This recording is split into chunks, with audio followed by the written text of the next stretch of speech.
दोस्तों, स्वागत है आपका मेरे YouTube चैनल इंग्लिश बाबू पर। और आज मैं फिर हाजिर हूँ आपके साथ एक नई स्टोरी लेकर।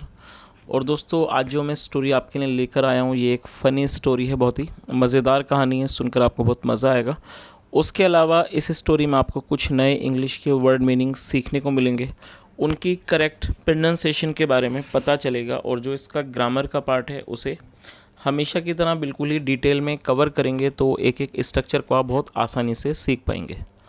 तो चलिए दोस्तों, आज की इस कहानी को हम शुरू करते हैं और सबसे पहले कहानी का टाइटल देखते हैं।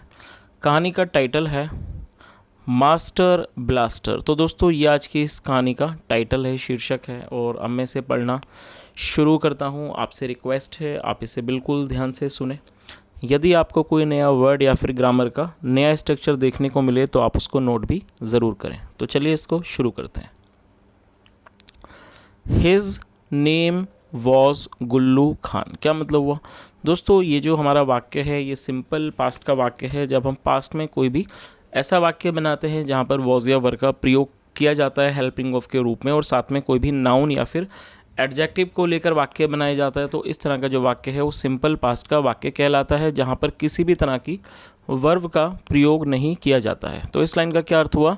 His name was Gullu Khan. His का मतलब होता है उसका, और दोस्तों हिज का प्रयोग जब किया जाता है जब किसी हम मेल के बारे में बात करते हैं। तो हिज नेम मतलब किसी मेल, मतलब कि पुरुष के बारे में बात हो रही है। हिज नेम वॉज गुल्लू खान मतलब उसका नाम गुल्लू खान था।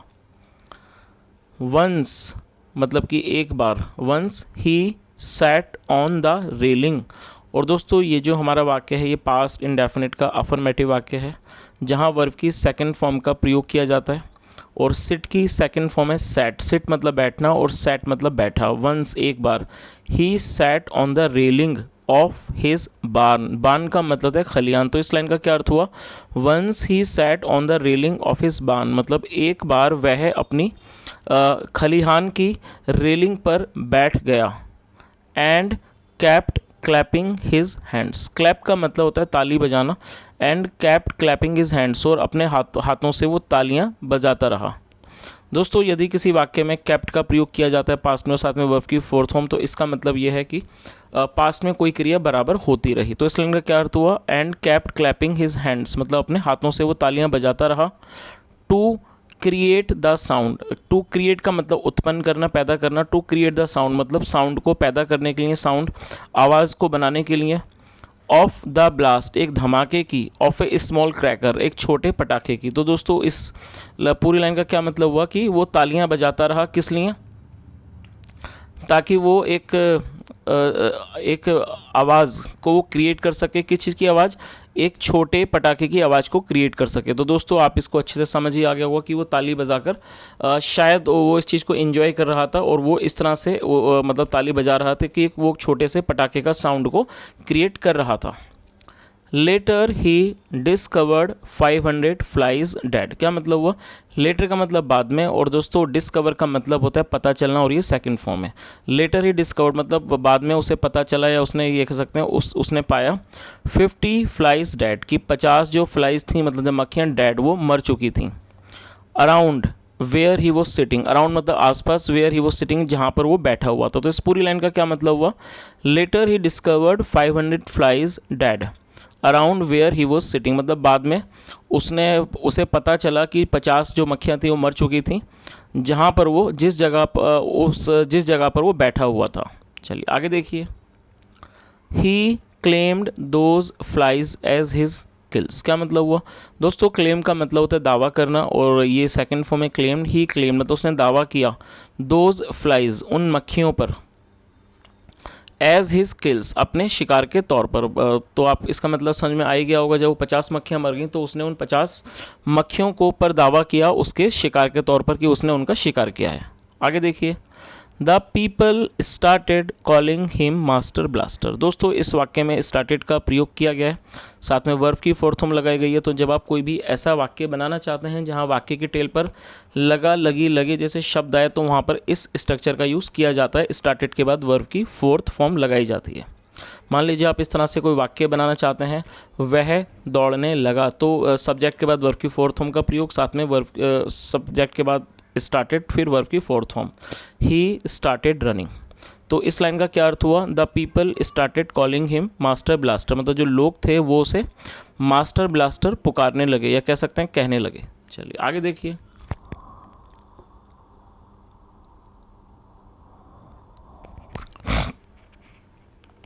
He was a big talker.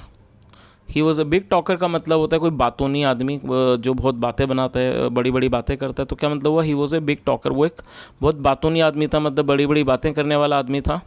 And could convince people, और वो लोगों को कन्विंस कर पाता था।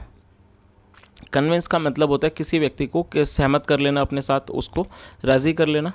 Once potter's donkey went missing. दोस्तों पॉटर का मतलब होता है कुम्हार, और यहाँ एपेस्ट्रॉफी एस का प्रयोग किया गया है जिसका मतलब होता है का के की। तो इस लाइन का क्या अर्थ हुआ, वंस एक बार, पॉटर्स डोंकी वेंट मिसिंग। और दोस्तों ये गो मिसिंग की सेकंड फॉर्म है। गो मिसिंग मतलब कि गायब हो जाना, लापता हो जाना, और ये सेकंड फॉर्म है। तो इस लाइन का क्या अर्थ हुआ, वंस एक बार, पॉटर्स डोंकी वेंट मिसिंग मतलब एक बार कुम्हार का गधा गायब हो गया, मतलब कि लापता हो गया।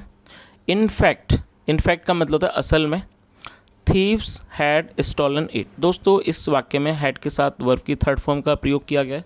जब किसी भी वाक्य में हैड के साथ वर्ब की थर्ड फॉर्म का प्रयोग किया जाता है तो इस तरह का जो वाक्य है वो पास्ट परफेक्ट का सेंटेंस कहलाता है। तो इस लाइन का क्या अर्थ हुआ, in fact thieves had stolen it. और ये जो इट है वो उस डोंकी के लिए यूज़ किया गया, मतलब कि असल में जो चोर थे, मतलब थीव्स मतलब ये चोर, थीफ का ये प्लूरल है, आप इसे नोट कर सकते हैं। थीफ मतलब चोर, और ये थीफ का प्लूरल नाउन होता है थीव्स। तो इस लाइन का क्या अर्थ हुआ कि असल में चोरों ने उसे चुरा लिया था।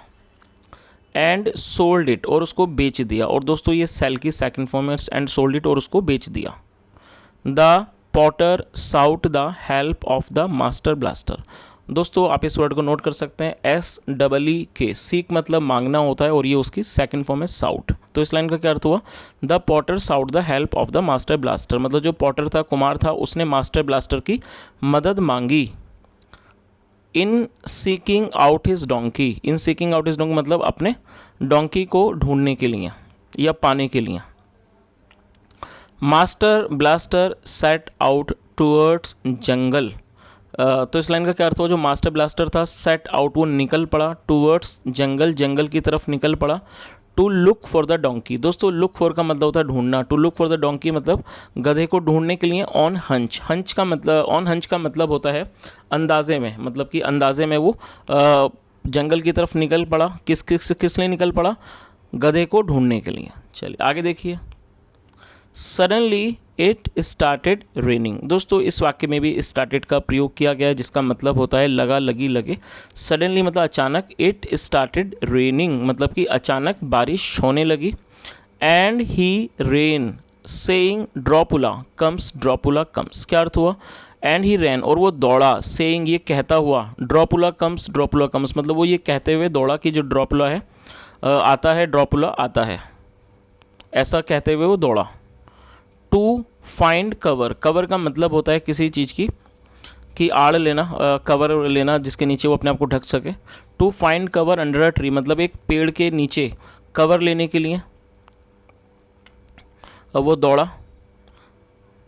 A lion was also there। क्या मतलब वो A lion was also there मतलब एक शेर भी वहाँ पर था। On the other side of the same tree मतलब उसी पेड़ की दूसरी तरफ एक शेर भी वहाँ पर था। चलिए आगे देखिए। The Dropula word puzzled the lion. Puzzle का मतलब होता है किसी को भ्रमित कर देना। तो इस लाइन का क्या अर्थ हुआ, the Dropula word puzzled the lion. ये जो ड्रॉपुला जो वर्ड था, शब्द था, पजल्ड द लॉइन, उसने शेर को भ्रमित कर दिया। It took Master Blaster to be Dropula. और दोस्तों ये जो टेक की सेकंड फॉर्म है टुक, और इसका मतलब लेना, ले जाना या फिर समझना होता है। तो इस लाइन का क्या अर्थ हुआ, it took Master Blaster to be Dropula. और ये जो इट है वो शेर के लिए यूज़ किया गया। तो इस लाइन का आप मतलब अच्छे से समझ लीजिए ताकि आपको कहानी ठीक से समझ आ जाए। It took Master Blaster to be Dropula, और उसने मतलब कि मास्टर ब्लास्टर को ड्रॉपुला समझ लिया। किसने समझ लिया, शेर ने समझ लिया। चलिए आगे देखिए। The lion had never heard that word. दोस्तों इस वाक्य में हैड के साथ थर्ड फॉर्म का प्रयोग किया गया है। ये हियर की थर्ड फॉर्म है, हियर मतलब सुनना, और ये थर्ड फॉर्म है हर्ड।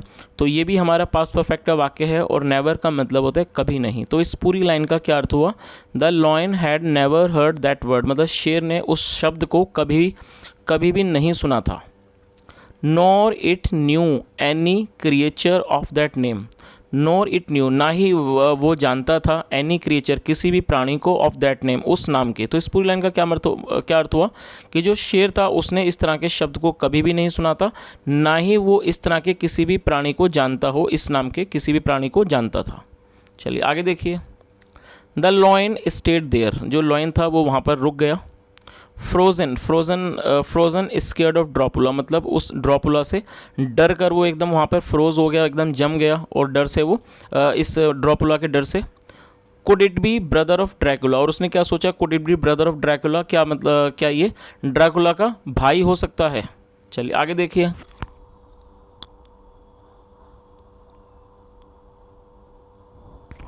इन डार्कनेस मतलब कि अंधेरे में, Master Blaster groped around and caught lion's ear. दोस्तों आप इस वर्ड को नोट कर सकते हैं, ग्रॉब का मतलब होता है अंधेरे में टटोलना, और ये सेकंड फॉर्म है। तो इस लाइन का क्या अर्थ हुआ? इन डार्कनेस मतलब अंधेरे में, मास्टर ब्लास्टर ग्रॉब्ड अराउंड, जो मास्टर ब्लास्टर था वो ग्रॉब्ड अराउंड, उसने अंधेरे में टटोला, एंड कॉट लॉयंस ईयर, और उसने शेर के कान को पकड़ लिया।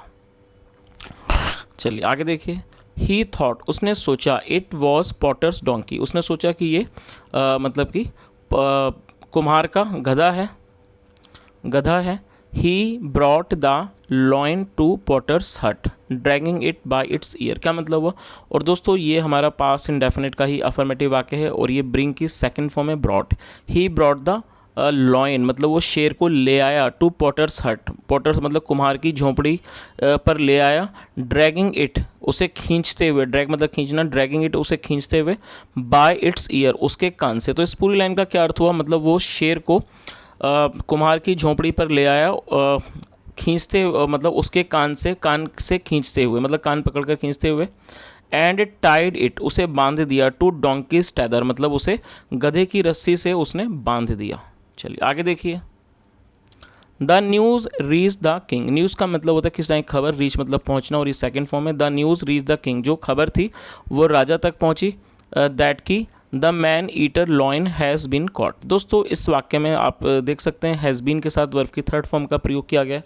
तो जब आप कोई भी ऐसा वाक्य बनाते हैं जहाँ पर हैज़ बीन या हैव बीन के बाद वर्ब की थर्ड फॉर्म का प्रयोग किया जाता है, तो इस तरह का जो वाक्य है वो प्रेजेंट परफेक्ट का पैसिव वॉइस का वाक्य कहलाता है। तो आप इस स्ट्रक्चर को नोट कर सकते हैं कि जब भी हैज़ बीन या हैव बीन के बाद वर्ब की थर्ड फॉर्म का प्रयोग किया जाएगा या किया जाता है, तो वो हमारा पैसिव वॉइस का वाक्य कहलाता है प्रेजेंट परफेक्ट का। तो इस लाइन का क्या अर्थ हुआ, एक बार इसे देख लेते हैं। The news reach the king that the man eater lion has been caught, मतलब ये जो खबर थी वो राजा तक पहुंची, क्या थी वो? दैट द मैन ईटर का मतलब होता है नरभक्षी, इंसान को खाने वाला, उसे मैन ईटर कहते हैं। कि जो मैन ईटर लॉयन है मतलब जो नरभक्षी शेर है, हैज़ बिन कॉट उसे पकड़ लिया गया है।